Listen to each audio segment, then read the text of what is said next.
Bannister family of 5, turning into the Bannister family of 6.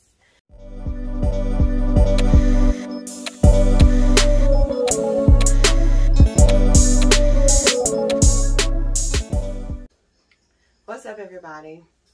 Welcome back to our channel, and we are the Bannister family of 5, turning into the Bannister family of 6. We are having our 4th baby, which is a little girl. First girl. We have 3 boys, 1 girl. And today I'll be going over what I'm packing in my hospital bag and some tips that I've learned with this being my 4th baby. So tip number 1, pack it in a rolling suitcase. Don't pack your stuff in a diaper bag. Don't pack it in the little duffel bag. Pack it in a rolling suitcase because you can pack a whole lot of what you need in one easily accessible and rolling thing.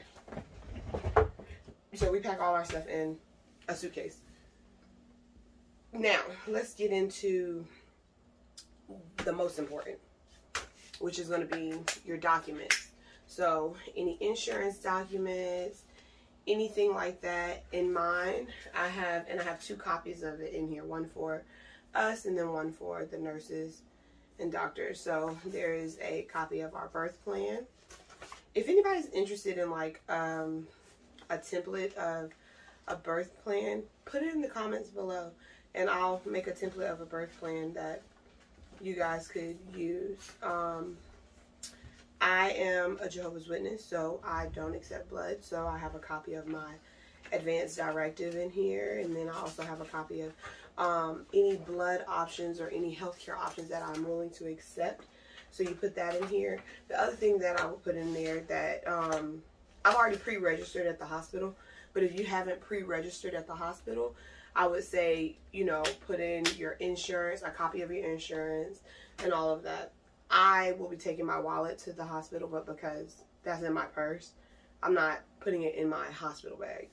Just keep your insurance with you. You need a copy of your insurance card because registration is going to come in there. It doesn't even matter if you've already registered with the hospital. They're going to come in anyway. And on your birth plan, you want to make sure you have like your pediatrician's information and all of that, because when it comes time to fill out your birth certificate and apply for your social security number, they're going to ask for that particular information. So instead of having to look it up, it's nice to already just have it on hand. I would also say pack a pen. They give you a pen, but you don't want to just have to be looking for one pen. Just pack a pen too. Moving on to like the toiletries, I have in here my body butter because I have a small business. Butter Love, BBBUTTALOVE.com, Butter Love. I sell shea butter, body butters, sugar scrubs, lip gloss, you name it, I sell it. So we have the body butters in here. We also have toothpaste, toothbrush, medication, because depending on your insurance, the hospital will charge you for medication. So if you need certain medicines like Tylenol, Benadryl, Zofran, what's the other one? Like a stool softener or any of that, just bring it with you so you don't have to worry about having to pay for it because it's already expensive. In this bag, I have all of my hair stuff because you want to look nice. And in here I have a scarf that I've actually worn for every labor, so just bringing that for good measure. And in here I have the 6 to 10 foot charging cords. I recommend getting 10-foot charging cords, but 6-foot charging cords are fine too. We used them a lot when we were in labor with Roe. They worked out so perfectly, and it was like we didn't have to constantly get up to grab the phone. It was literally right there. So we have the charging cords, the boxes to put in the wall. We also have the cord for our Echo because we take the Echo with us. We like to listen to our own music. your hospital will allow you to listen to music and do whatever it is that you want to do to have a birth. I like having the lights off and we play music. And lastly, we have some phase 10 cards because phase 10 is a long game and labor is long, so we use this as a distraction. I also have gum and chapstick. A small interruption. Sorry about that. You know, I have 3 kids going on 4, so that was my youngest. Back to this. I have my asthma medicine. That's the one medicine I forgot to put in the actual bag because it's a new box. But I always keep my asthma medicine bedside in case anything happens. Then here's another bag here. And this is my little snack bag that I pack. And it has snacks in there like crackers, gum, granola bars, and hard candy. Because you don't know what time you're going to give birth. And because you don't know what time you're going to give birth, you may not be able to get anything to eat. And depending on your situation, you could be very hungry. If you had an epidural, then you hadn't been able to eat for a while.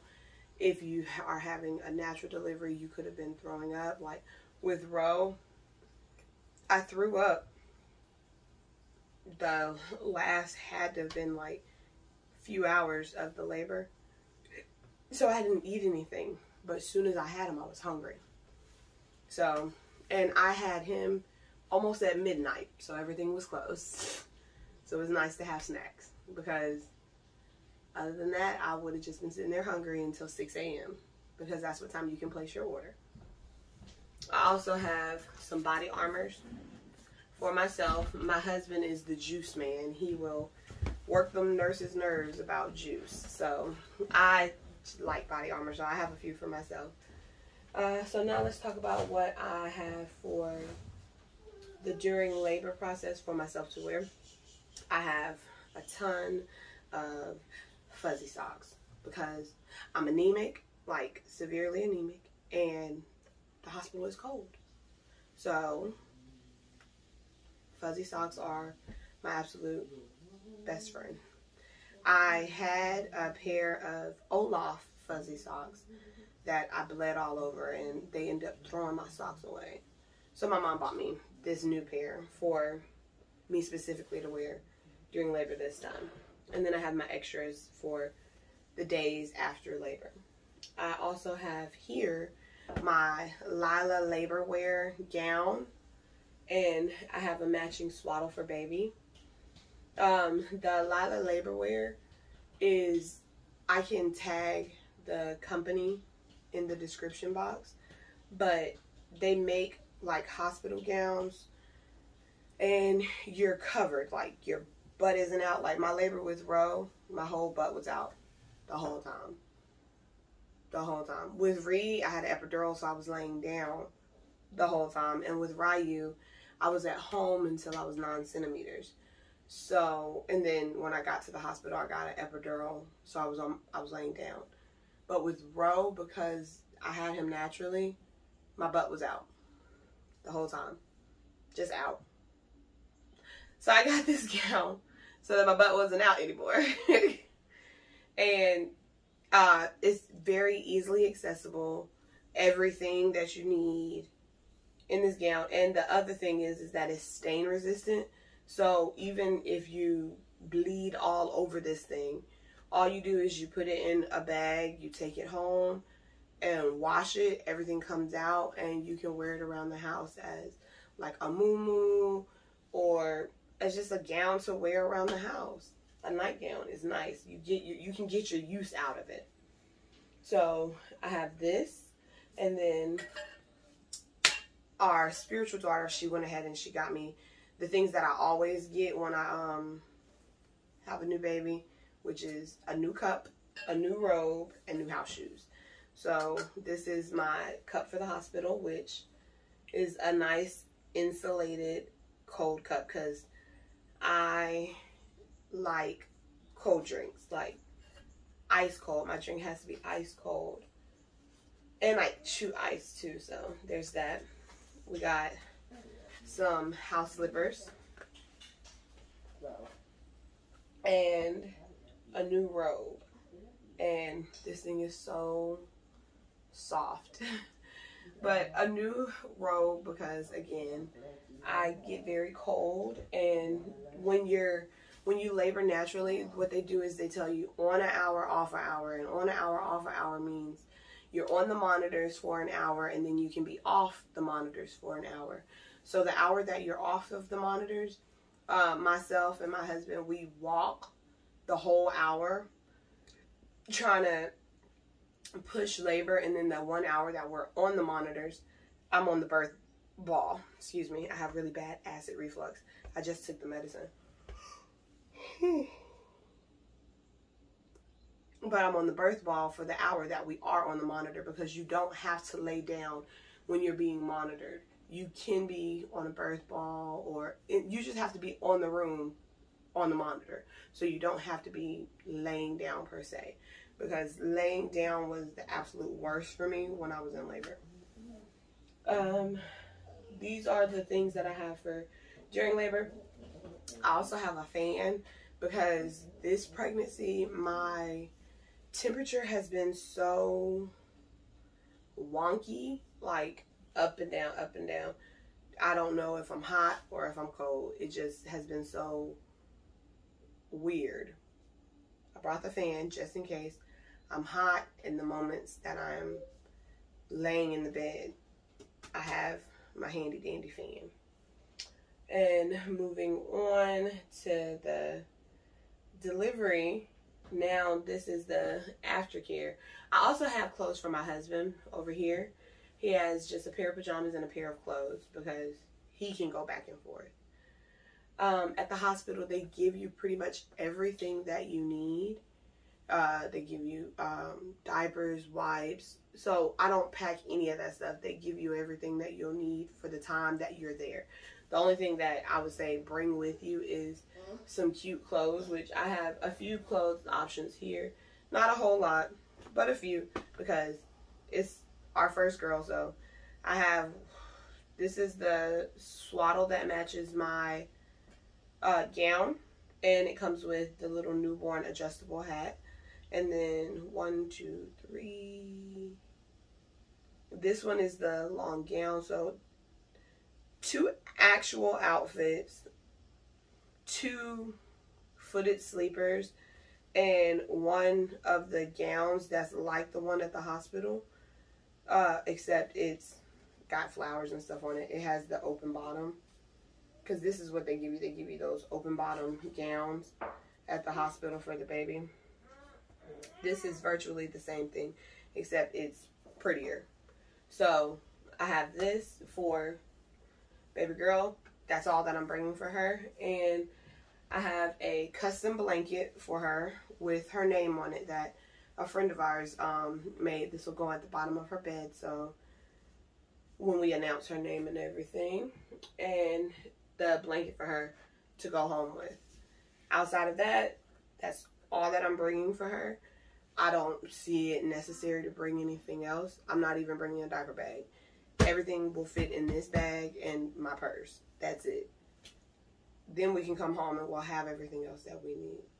I have a pair of Adidas flops in there for myself as well for when we're coming home. I have my clothes, so I give myself loose options. So I have a maxi dress because I'm giving birth either at the end of April or in the beginning of May. Just depends on when she comes. We're currently at the end of April, and she can technically come any day. So the weather here in Georgia has been up and down. It's like you can wear a dress, but by the time the evening comes, you need to have a sweater on or something. So like that. So I have my option to go home. I have 2 options to go home: sweatpants or a maxi dress. And then I have a sports bra. I have a few of those, but they're more so like the wire-free bras or nursing bras. You can wear any of those options, whichever fits more comfortably for you. And then I have, while I'm in the physical hospital, 2 sets of pajamas because it's just way more comfortable. I have a tank top and the pajama pants, and that's what I'll have on while I'm there because it's comfortable. This is the other tip that I learned, is adult diapers. So you have your Depends and you wear these. So at the hospital they give you these mesh panties and they pack it with these ice packs and all the stuff to make you feel better down there. So you let them do that when you first, you know, have the baby, but your first change, if you would like, you can put one of these on because it just makes you feel a lot better, as in like it's not as loaded. And you can still put those same things in here at the bottom because it depends, if you've never seen one, it's like the mesh panties here, but the pad is just built in. So it's like a built-in pad. So if you want to put the witch hazel pads and the ointments or any of that stuff, you can put it directly on this, because I've done it with Ro, and it's just not as bulky and as heavy and saggy as the mesh panty one that they give you at the hospital. So definitely recommend Depends, and it's easier to transition with having Depends on when you come home too. In my opinion, I prefer having these when I came home. I also have a bonnet for my hair. I'm packing it so I don't forget to bring it, because I have one here at the house, but if I don't pack one, I'll forget. And lastly, I have a bag, which is an empty bag, but I bring an empty bag so that I can fill the empty bag with the things that the hospital give you. So they're going to give me wipes, diapers, thermometer, brush, all kinds of stuff. So I use the empty bag to fill up with everything that they gave me, because I don't allot space for it in the suitcase. So we'll come in with one bag, we'll leave with technically 2. And this is the very last of my things that I'll be taking with me to the hospital, which is a cooler from a company named Mommy Made Encapsulation, because I am going to be taking my placenta with me and they'll be encapsulating it. So they send you this cooler for you to be able to get the placenta and get it from the hospital. And you have to check with your hospital. You should be able to take your placenta no matter what, but you should check with your hospital, because certain hospitals have certain requirements. Like the hospital I'm going to, you have to have the placenta off of the premises within an hour of giving birth. So I already have everything set up that I'll have someone to come and pick it up, to bring it to my house to put it in the freezer. Excuse me, within that hour. So these are the things that I pack in my hospital bag. If you guys have any tips or recommendations on things that you would put in your bag, please leave them in the comments below. This is, again, baby number 4 for us, so I try to be as minimal as possible because I've been down this road a lot. So I'm just trying to get in, get out, get home. So that is why I try to bring as minimal as possible. So if you guys have any tips on what you think is just like absolute necessity, what I should bring, please leave it in the comments below before, you know, I have this baby, and maybe I'll add it to the bag. So until then, thanks for joining us, and I'll be back hopefully with the next video to show y'all little, you know, little Miss Missy. Yeah.